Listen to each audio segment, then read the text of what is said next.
So you're having your political crisis, you're having your feminism awakening and your LGBT awakening. How did that affect your faith as you get into your sophomore year? Or did it? Yeah, I mean, it's strange that it's hard to remember, but I I remember I never had issues with church history or anything along those lines in college. I didn't read anything. I didn't um, look into anything like that in college. I The only problems I had were social problems, like with social issues. I mean, um, and cultural issues with the church and the way things were handled, and the culture of BYU-Idaho. That was my biggest problem with it. And it did lead to me going to church and leaving angry, and being angry while at church. I I was not happy being there. But while you're at BYU-Idaho, you don't have the option to not go to church, because if you don't go to church, you will be asked to leave. And so that was really difficult for me. And I ended up turning to writing to kind of let all of that frustration out. But I deep down still had faith, and I believed in the gospel. I had a testimony, but it was just a whole mindset of things just need to change. The people need to change. The church doesn't. Just the people need to. And that the sexism and the homophobia and the racism, those things need to change. But that's not the gospel. That's not the church, and Jesus isn't that. So that was kind of how I justified it all in my mind. Okay. A lot of people are asking why the credits don't transfer to other schools. The religion courses don't transfer because it's like studying the Book of Mormon and getting a testimony. It's like preparing for an LDS mission. There's no equivalent.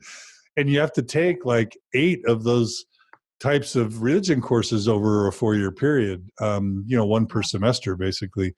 But then there are always these weird courses like BYU made you take American Heritage, which was this weird combination political, economic, and history class that really didn't fulfill the requirements for a poli-sci class or a history class or an economics class, but you had to take it. And it was really a political and social and an economic indoctrination class, because they literally are trying to get you to value conservative politics, to value capitalistic market economy economics, Totally. and to view history in a real sort of Western patriarchal sort of way. So they're trying to shape your worldview. And of course, a class like that's not going to transfer to a state school because it's weird and it's biased and it's not scholarly, right? Yes. Yeah, we had the same class, and I took it my first semester. And my teacher was. By the way, Kelly is saying that American Heritage did transfer as a history class. Oh, interesting. That wasn't my experience, but Kelly's had an experience. But go ahead. Well, I'm glad, but yeah, for me, my professor was very strongly capitalistic minded.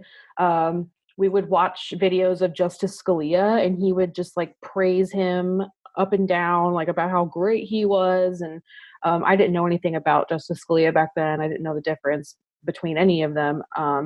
But now that I look back on it, yes, we were being only taught that and no other side of anything. And history was looked at through a very conservative and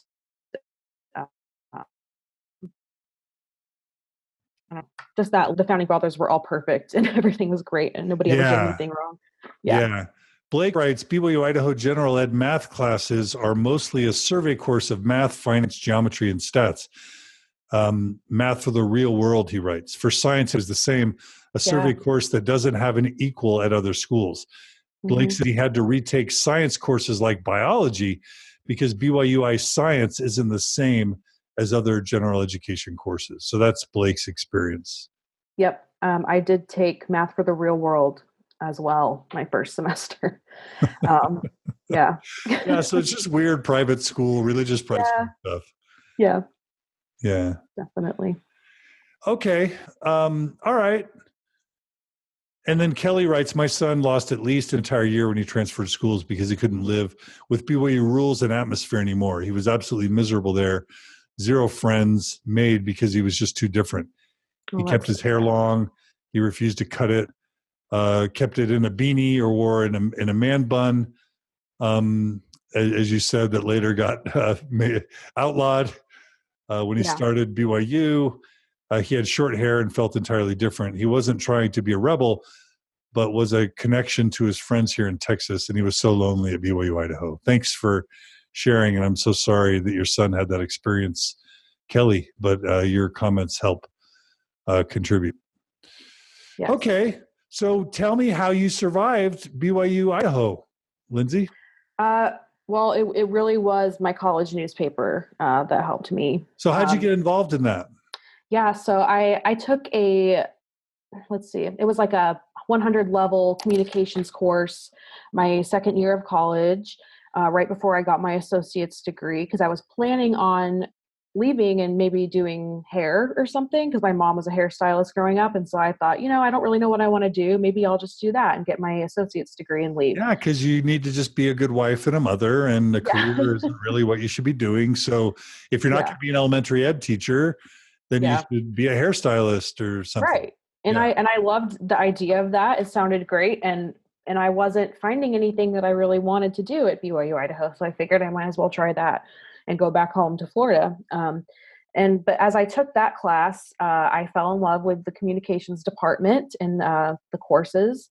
And the next semester, I joined the student paper, The Scroll, as a staff writer, and completely fell in love with reporting and journalism. And I didn't start writing opinion pieces yet, but I just finally felt like I was good at something, and that I was excelling at, and made friends. And I remember one of my best friends now I met on the paper. His name is Willie, and he wrote an opinion column about feminism for the paper. And the day it was published, he wore a shirt that said, "This is what a feminist looks like."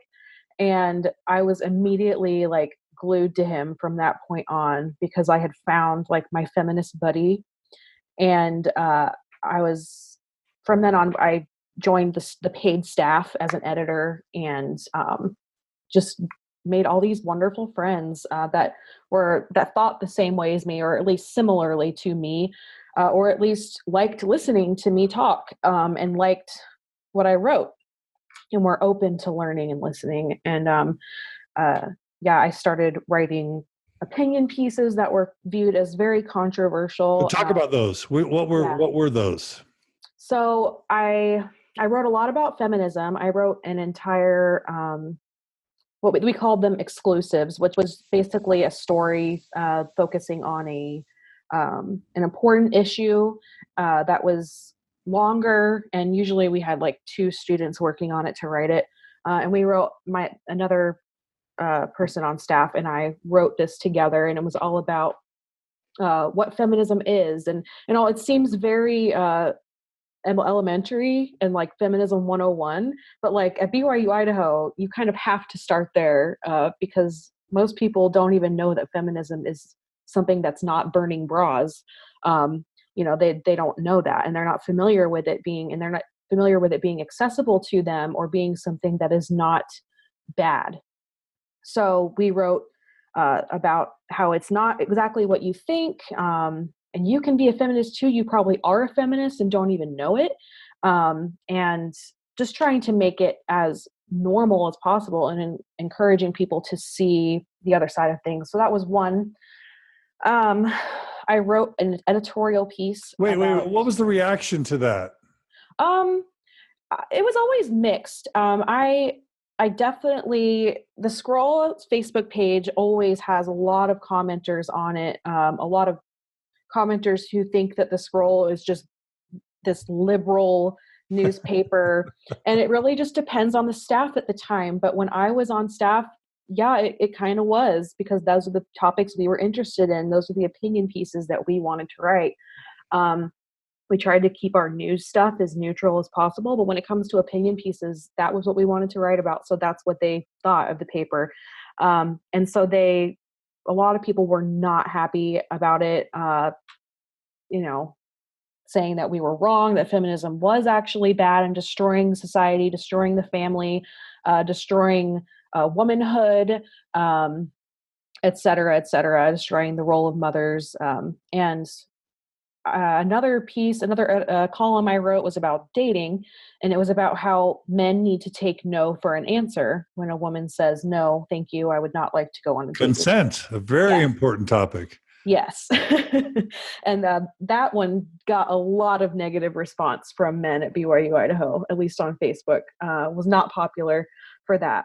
So, yeah, it was just about how when you ask someone on a date and they say no, that means that you stop trying, and it's not cute for you to come back 5 or 6 times and show up at my door with flowers and stare at me during sacrament meeting and ask me again and again and again after I've said no. That's not okay.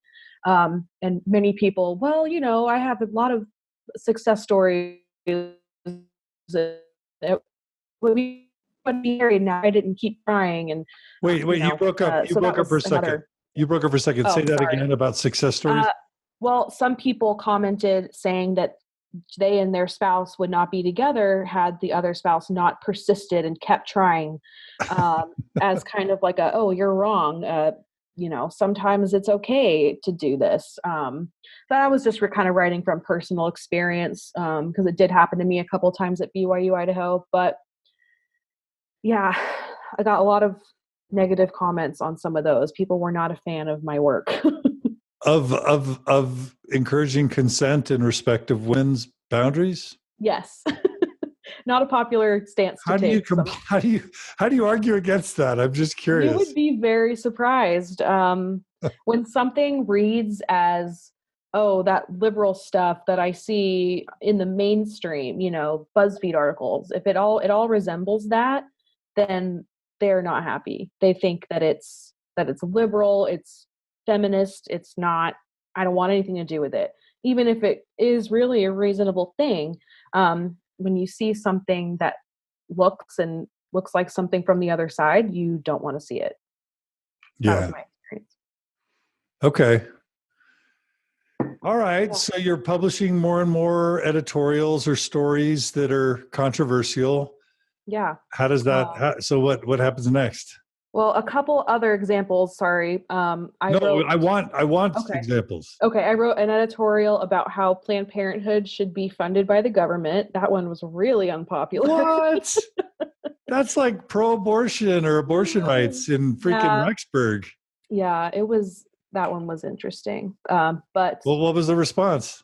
Well, I obviously had a dissent in the paper. So, a few students actually wrote a dissent. And how it would work and on the paper was one person a week would write an editorial, and they would read it in front of the staff, and then people would take a vote on it, and if they agreed with it or if they didn't agree with it. And if you don't agree with it, then you get to write the dissenting piece collectively or individually.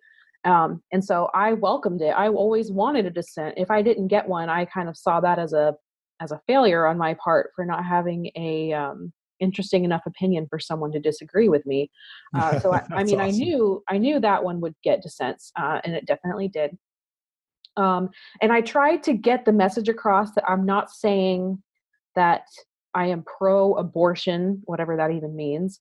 I am simply, I don't want funds to be taken away from Planned Parenthood, which provides many services to women besides abortion, and et cetera, and that government funds. Yeah, contraception, right? Yeah. STI testing, health stuff. Yes, and that the money for taxes that people pay does not go toward abortions. I see my grandma's commenting again, but I'm not going to look. We can come back to that. Yes, I'm sorry. So that one, and I also wrote another piece about cultural appropriation. Sorry, fuzzy. Around Halloween time, saying not to dress up as a Native American, et cetera, et cetera. That was another one. Then that actually went on the front page. And that Telling one, BYU students not to dress up like Native Americans for Halloween. yes, because there would be events like Cowboys and Indians around that time, or there had just been one or something like that. And people would dress up as like sexy Native American women and, as sexy as you can get on campus at BYU-Idaho. But yeah, just, and in Rexburg, there was a Halloween store. It was a chain, so they sell them in every store, but that were Native American Halloween costumes, and that had recently kind of sparked some conversation in Rexburg. So I took it as an opportunity to write this piece about cultural appropriation and what it is, and interviewed several students of color, got their opinions on it, their takes on it, and interviewed James Singer, who just ran for United States Congress in Utah as a Democrat. I don't know if he identifies as a Democrat, but he ran as a Democrat on the ticket. And that was before that happened, and before he ran, obviously. And he was one of my main interviewees for that piece. So that was really cool. And he is a Navajo Native American man. So I tried to gather as many people of color as I could for this interview, and I was very proud of it. And it received a lot of backlash. People were upset about me telling them what they could and couldn't dress up as for Halloween. But yeah, I'm proud of it. Absolutely. Yeah, that's all really important stuff. And it's just developmentally appropriate in 2000 and whatever to learn about these sorts of things. Mm-hmm. Yeah. Yeah. Okay. So, there would be some, you would write these editorials, you would hope for dissenting, opinions because you value dialogue, et cetera, right? Yes. And, okay. So what was it? So what happens next? So while I was editor-in-chief of the newspaper. Okay, wait. So was that hard to become editor-in-chief? Yeah, it's definitely competitive. I mean, I worked as a writer for one semester, which is an unpaid writing position. It's just like a class. I wrote a story a week. And then after that, I went on to be the assistant news editor, which was a paid job. From there, I became the news editor and then the editor-in-chief. And from there, I became the content manager, and then I left the paper. So, I moved up fairly quickly and really fell in love with it. So I was extremely lucky to have all the opportunities I had there. And when you get a position like that, is there some talk where they sit down with you and say, this is one of the Lord's universities and you have a sacred trust to support the church and blah, blah, blah? Like, to what extent, do they really emphasize how careful you need to be? Yeah. So I mean, there's no I didn't have a sit down talk or anything necessarily, because I had already been in the paper for a few semesters, and so I knew. But there is definitely everything that is written goes through an approval process, obviously, and part of the approval process is having a faculty advisor look over it and make sure everything is good to go. And if something was a little too critical of the church, of the university, or anything like that, it wouldn't run. And that was known. And we always were like, okay, we're going to put this piece up as the front. And if brother so-and-so or sister so-and-so comes in and says that it's inappropriate, we have to find a new front page. And so we were aware of that. But yeah, we were criticized by the administration for running a story about man buns, like I mentioned earlier, being banned from the university. What did the story say? What was It was just reporting on it. It wasn't an opinion piece. A student on staff had heard, because she worked for the athletic center, had heard from her boss, hey, if you see anybody with a man bun, which for those of you who don't know, it's just men who have kind of longer hair, put it up in a little bun on top of their head. It was a style a few years ago. It still is, I'm sure, for some. But and if you see that, tell them they have to cut their hair. You're not allowed to have that. It goes against the honor code. It's an extreme hairstyle. And so I'm sure it had been a rule for a while, but that was the first time she had heard it. And so she told us, and naturally we wrote a story about it. And we put it online first, and it quickly got picked up by like all these publications, like GQ picked it up, I think Huffington Post picked it up, just because it's weird, and it's an oddity. And so, publications love that. So they picked it up, and we had like printed out all the papers and the articles online everywhere and put them on like a wall, as like a wall of, the winning wall or something. You would see it as a success if any of your stories got national coverage. Yeah, absolutely. We were so excited. And our advisors were too, or like our manager or faculty managers, like they were so excited and supportive, and they were all for it being on the front page. The reason that the administration of the university had a problem with it was because we had just gotten a new president, Clark Gilbert. I think that was his, yeah. And we had after Kimberly Clark? Yes. So there was President Clark and then Clark G. Gilbert. It's kind of confusing. That's the Clarks. Yeah. Okay. So he came after, and this guy was awesome. He was younger. He was I'm trying to remember what he did before then, but Clark Gilbert? He is a digital communications guy, and yeah, I'm trying to remember what he did. You're before. saying that the president of the university was awesome? Yeah. I mean, he was considered like a newer, fresher, younger guy, and especially because he was in the communications field. And so to us, we were excited, because we had a comms guy, and he had been involved, I think, in Deseret Digital Media in Salt Lake City. I think he was like the CEO or something of that. This was before Eyring's son got put in, right? Yes. So President Gilbert has now become the president of Pathways BYU Pathway Worldwide, yeah. Yes, BYU, yeah, that's it. So that's when he left BYU-Idaho. He previously served as president and CEO of both Deseret News and the Deseret Digital Media. Yes.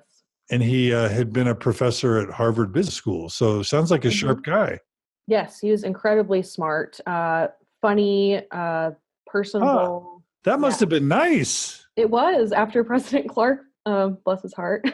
What was President Clark like? Kimberly Clark. He wasn't like I don't know. I didn't have any. I know a lot of people don't like him at all, and I don't really have a strong opinion on him either way. But he was definitely much more serious, and a lot of people really loved him too. But he was just he was more serious and very, When there was that controversy over that video that compared porn and masturbation to like being at war, yes, and had like soldiers getting blown up and shot out on the battlefield, like, and then comparing that to porn and masturbation, and then like something about roommates having an obligation to report their roommates if they find out that they're looking at porn or masturbating. Was that during Kimberly Clark's administration? I think so. Was that while you were there, or was that before you? I was there in that devotional. I remember that video. Okay. What was that? What did you think about that video at the time? Just that it was another weird thing. I mean, because that got some national press too, I think. Yeah, it did, and that was kind of interesting. I was kind of used to it at that point, like, oh gosh, whatever, But yeah, it was definitely, and there is definitely a culture of tattle on your roommates at BYU-Idaho. Absolutely. Okay. Yep. Okay, but when you became editor-in-chief of the Scroll, this other guy, Clark Gilbert, was president, and you were feeling pretty good about things. Yeah. I'm trying to remember. I think that might have been after I was editor-in-chief. But yeah, the reason why that the university was upset was because they had just had like 3 apostles come to his inauguration the week before, and that wasn't our front page, and they thought that should have been our front page. So that's why they were upset. He was there from April 2015 to February 2017. Yes. Very short time for a president. Okay. Yeah. And so they had, I think somebody else, I think I was content manager then, they had the editor-in-chief actually go and speak to I think the vice president of the university about that front page, and kind of get a light scolding for it, for putting that, or at least to plead her case. But yeah, just to finish that story. But yeah, I was editor in chief, and I think President Clark was still, Kim B. Clark was still the president when I was editor in chief. But the thing that stood out to me the most about that time was I wrote a blog post. It wasn't actually for the paper. It was on my personal blog, about a time I walked out of my religion class. And that received quite a bit of attention. So what happened in your religion class? So I was in a class, I think it was Family Foundations. That was a class that we were also required to take. Just basically a class like the Family Proclamation to the World in a class form, essentially. Another class that might not transfer to the university. Yeah, maybe not. But we actually had to memorize the proclamation and pass it off at the end of the semester. So in that class that day, we were talking, I don't remember what the subject was. This was probably veering off the topic of conversation, but someone had brought up feminism, and my teacher was encouraging the conversation, as people were saying that feminism was destroying the role of women and mothers, and just talking about how horrible it is, and that, and I saw a student, I probably shouldn't have been looking, but I saw a student in front of me taking notes, and he said like, feminism is destroying womanhood or something like that. And I was just so done that day. I think it was just really bothering me that day. And then the conversation shifted to LGBTQ issues. And I actually knew someone in the class who was a closeted lesbian. She had come out to me.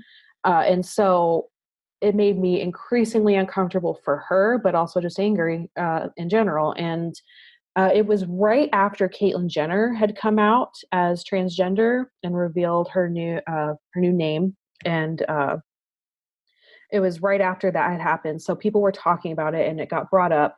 And my teacher was saying like, everyone is normalizing this being people who are transgender.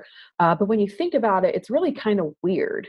And he used the word weird. I remembered that. And I was sitting there thinking like, I cannot believe this is happening right now. And people in class were encouraging it and saying like, yeah, we can't even say what we want to say anymore. Like we have to censor everything. And even though this is something that's so obviously wrong and distorted, we have to pretend we're okay with it just for, just to be politically correct.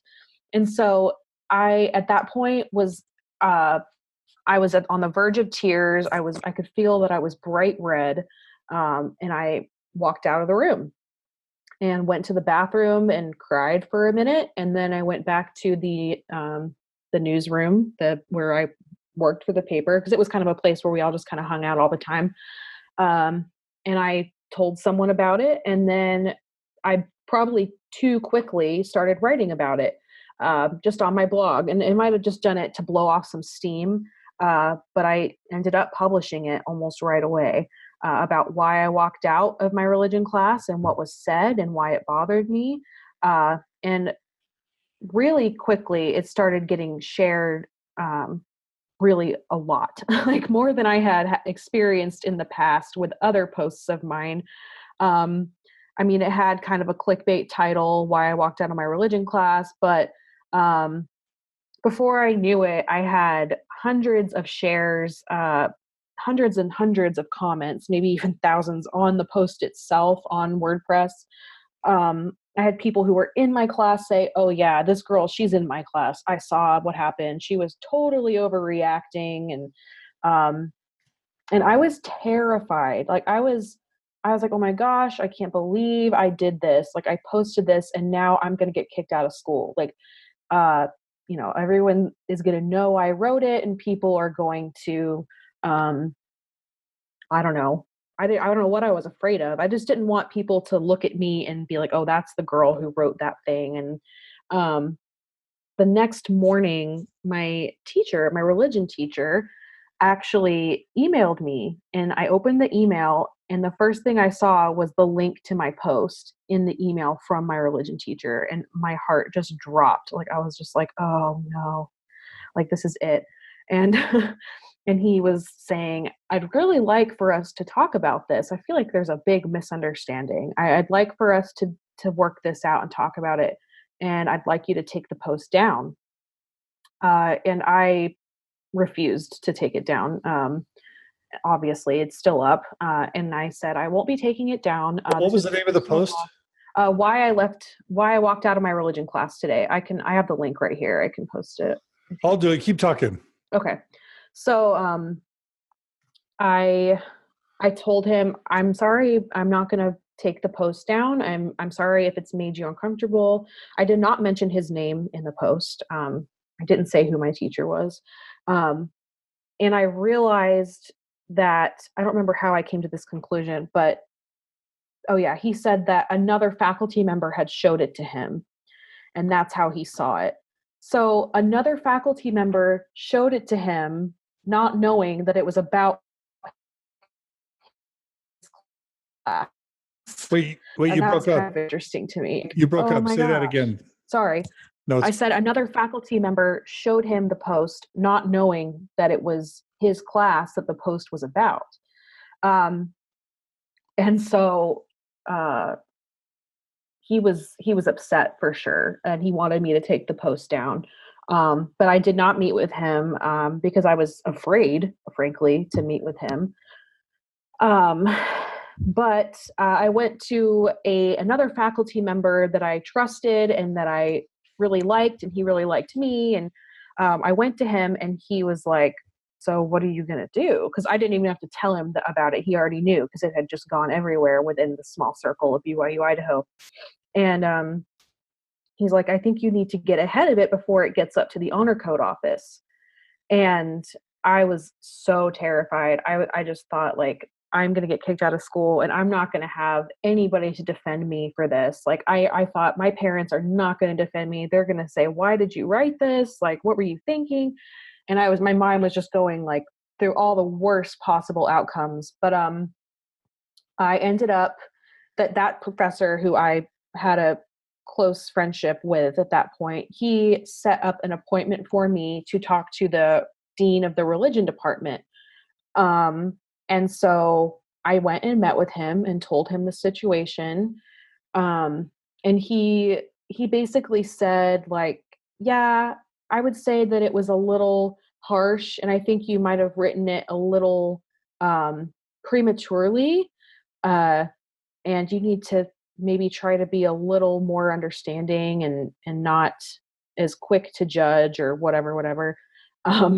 But also, I will talk to brother so-and-so about this, and I will talk to the rest of the religion professors, if you will, teachers, about how to maybe be more aware that there might be someone in your classroom struggling with this or with something that you're talking about, and to just be a little more cautious. And I don't know if he actually did that. I don't have any proof that he did that, talk to them. But I had to continue going to class, and we never brought it up again. I never talked to my teacher about it. But yeah, it kind of fizzled out on its own. But it was a very eventful couple of days for me. And were you editor at the time you wrote that? I was editor-in-chief, yes.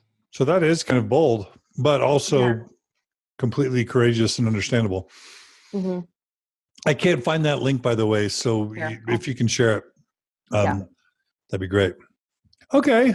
Sure. So this is always the pickle with BYU-related student newspapers, because you want to create news, and news, right, sometimes if it bleeds, it leads, sort of thing. And you want to cover all sides, because that's a fundamental principle of journalism, right? Yes. But then you're going to always have Orthodox people, parents, donors, ecclesiastical leaders reading what gets written, and just objective reporting, or even slightly conservative objective reporting in the global context can be seen as liberal and radical and anti-Mormon or anti-church in a BYU church school perspective, right? Yeah. So did you ever have a sense that administration was breathing down your necks, trying to control what you were doing? Did you ever have papers denied? Did you ever get in trouble? How did that go in terms of administration being uncomfortable with what was being written? We didn't have too many interactions with administration. Usually if something was problematic in that way, it would get stopped before it ran for publication. So one instance that's coming to mind, the day that same-sex marriage was legalized across the country, that was our front page, and reasonably so, even for a, conservative religious institution. It is news. It is big news. And so we had like a pride flag on the front page, or at least some type of it. We didn't, just some type of rainbow something or other. And we were told that we could not run the paper, we couldn't run the front page unless all of the rainbow was taken off the front, because we didn't want to appear that we were endorsing same-sex marriage or celebrating this news. And so the paper went out, and it was black and white grayscale front page, which is not normal for us. We always had great front pages with lots of color, and it was always designed well. But for that one, out of fear of seeming to be complicit with same-sex marriage, there could not be one drop of colored ink on that front page. And that was incredibly upsetting to us, especially since some of the people on staff were part of the LGBT community. And it was a very celebratory thing for us as a friend group. It was a safe place to celebrate it. There were a few people who weren't joining in on the celebration, but for the most part, it was a safe space. What do you mean no colored ink? Like it was black and white, the front page. Like we usually have like a design on the front page, like an illustration or a photo to go with the story, something that stands out and catches your eye, and it was normally colored, the front page. Yeah, it's normally colored. There's a design and it's got color on it. The writing is black and white, but the images themselves are colored. And so we had this front page that had some type of rainbow element as part of it, but it was not allowed to be printed because it seemed to be an endorsement of it. Oh, just by being colorful. Yeah.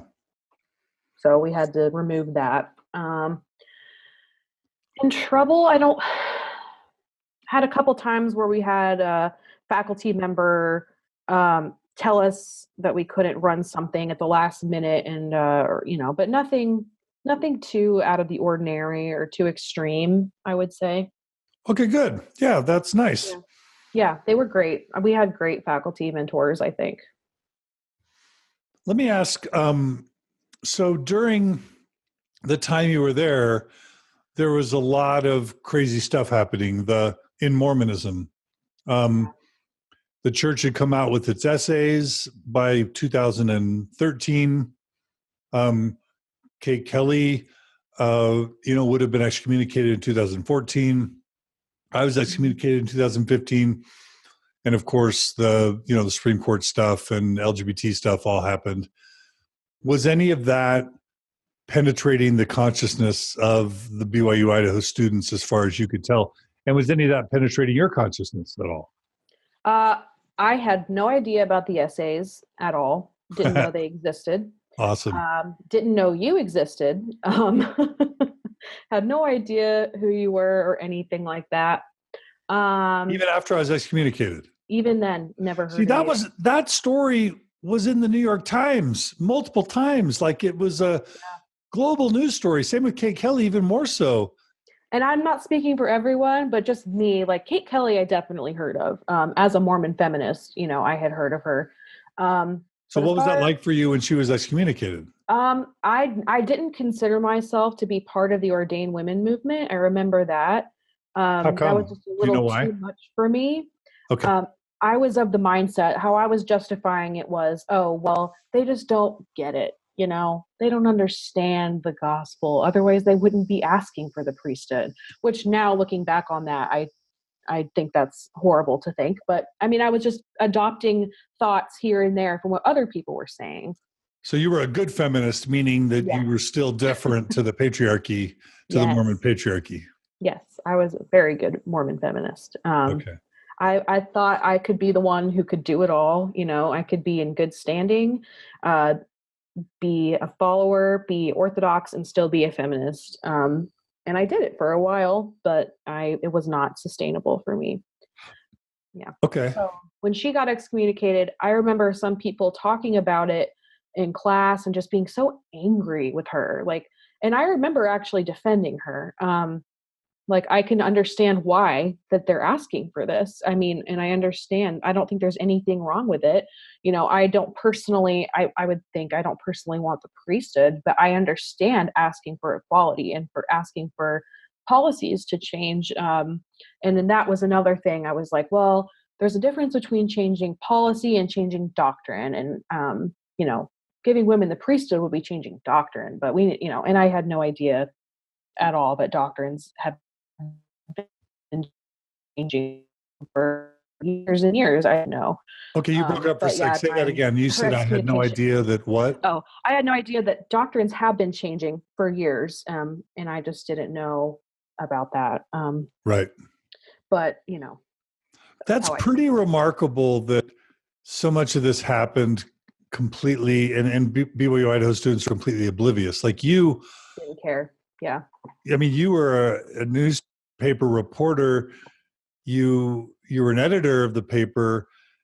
Was likely plugged in all sorts of news media, social media, etc. The fact that all that could happen, Jeremy Reynolds' excommunication, the CES letter, my stuff, Yeah. all the podcasts, all the Mormon themed podcasts. Yeah. The fact that all of that, it just makes you realize that as far as we've come, as much awareness and social media and as much attention as we've received, we really haven't scratched the surface yet. Yeah. No, I think about that all the time. But about this interview, I shared it on my personal page, but if I hadn't shared it on my personal page, nobody would see it. At least nobody in my circle. I mean, nobody that knows me would see it.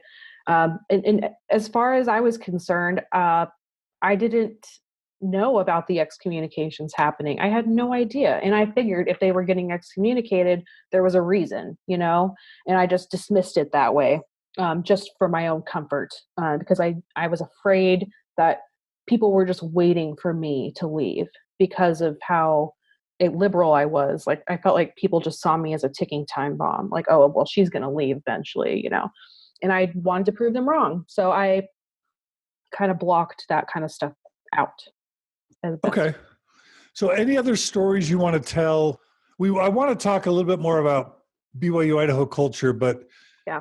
Any more stories from your story about being at BYU-Idaho that you want to share before?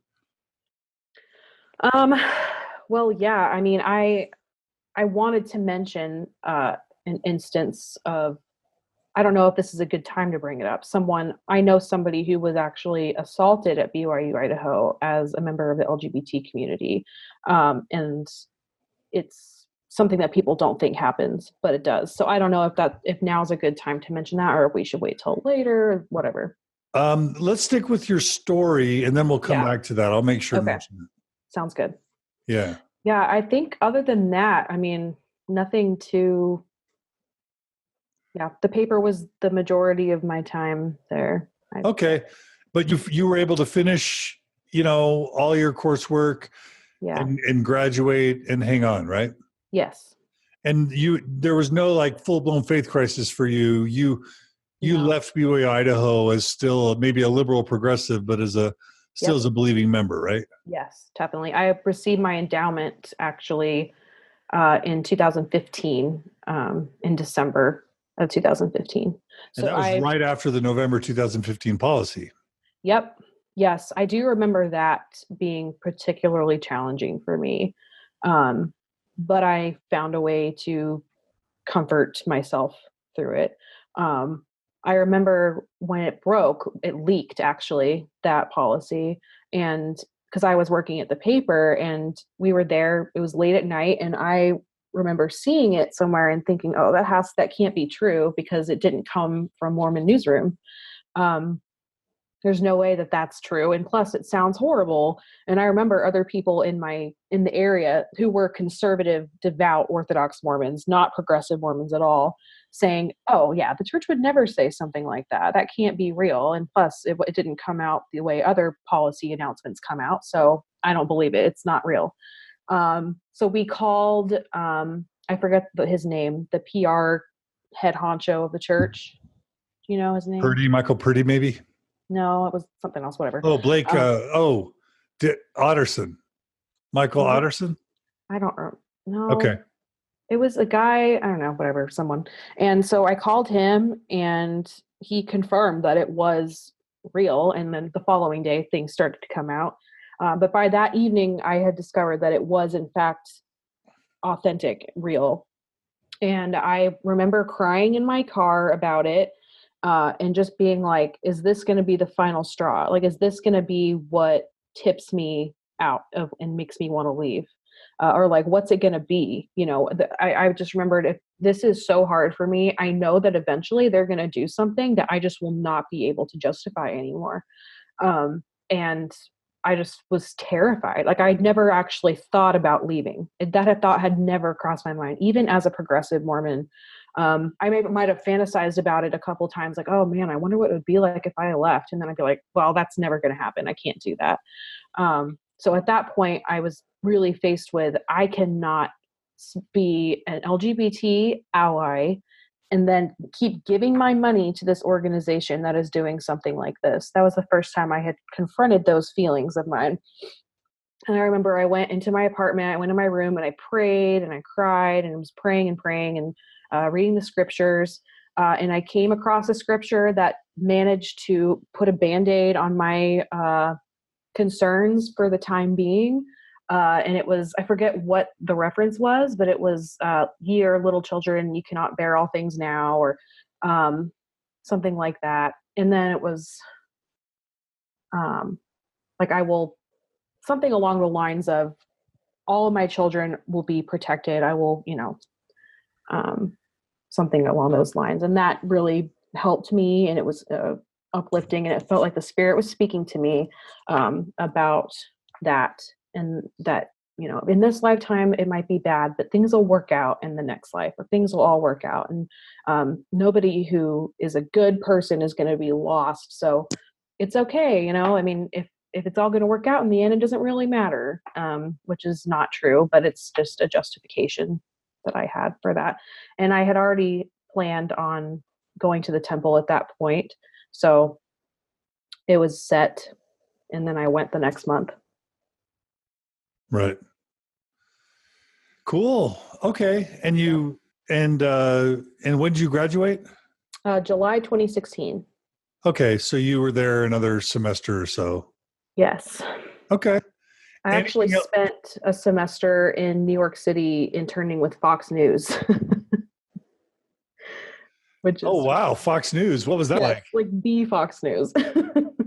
I didn't actually apply for it and seek it out. One of my faculty advisors said, hey, you should apply for this and do this. So I got the internship, and it was difficult. I mean, I worked on the website side of things, so I wasn't hanging out with Bill O'Reilly or anything, but yeah, it was definitely interesting. But that was right after I received my endowment. I went and did that, and then came back to Rexburg for my last semester.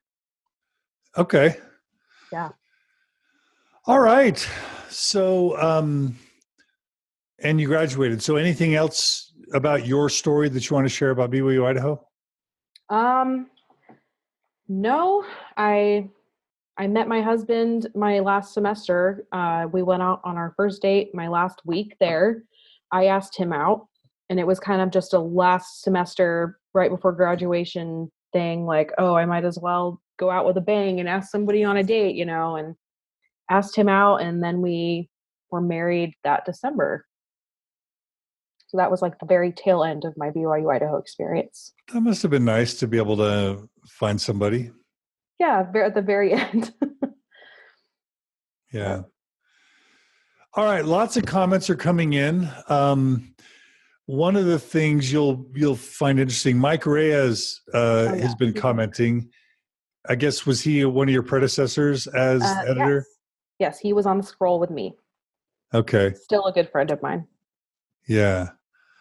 He mentioned that cover, the cover page, that I guess the day something was announced, the LGBT stuff was announced. Yeah, it was same-sex marriage. Yeah. The Supreme Court ruling, right? Yes. Yeah. Joshua writes, I remember you being so nice to the LGBT kids in the communication department. I always admired you for that. Well, thank you. Tried to be nice to everyone. Yeah. So there are some people who were with you at the time commenting. Axaron Pearl writes, I was at BYU-I the same time as Lindsey, and I also never had heard of you or any of the things going on, meaning Mormon stories, podcast stuff, etc. They write, I actually met Lindsey in the music scene and had no idea she had any of this going on either. Great job, Lindsey, and thanks for being a trailblazer. Yeah, in the music, bands and stuff. My roommate was a singer-songwriter, and she's amazing, and we were really good friends. So every now and then I would join in on her band and sing backup or play at open mics, things like that. That was another fun part of my BYU-I experience. Carla's asking what it was like to go to church for you towards the end. Was it difficult? How was the worship? Did you still feel connected to, God and Jesus? Yeah. So I had a lot of luck at BYU-I with my wards. I lived in the same place all 4 years. I only moved like one time. And then I moved back to where I started. I loved my bishop. He was such a sweet and very generous, tender man and very kind. Not everyone is that lucky, but I had a great bishop at BYU-Idaho. And even with a great bishop, church was still extremely frustrating for me, as all the Sunday school lessons are taught by students, Relief Society lessons are taught by students. And so things can kind of get a little offensive if you're sensitive to those things regarding doctrine. And I don't know, people don't fully understand how to be sensitive. And so I was always kind of upset leaving church, but I had a strong friendship with my roommates. And so I had people with me always who were great to me and understood me. By that time, I had kind of made a couple of my roommates into liberals. And so I had people who agreed with me on things by then. And I didn't make them into them. Like, it wasn't all me, but I had influenced them in some way. And at least they had kind of picked up on some of my beliefs and thoughts and ideals. So, by the end of the semester, end of my last semester, I was fine with it. I mean, there was a rough patch in the middle, but I had found a way to make it work, I'd say. Right. Amy Packard-Checketts asks, Lindsey, have you heard that BYU Provo has a feminist family home evening?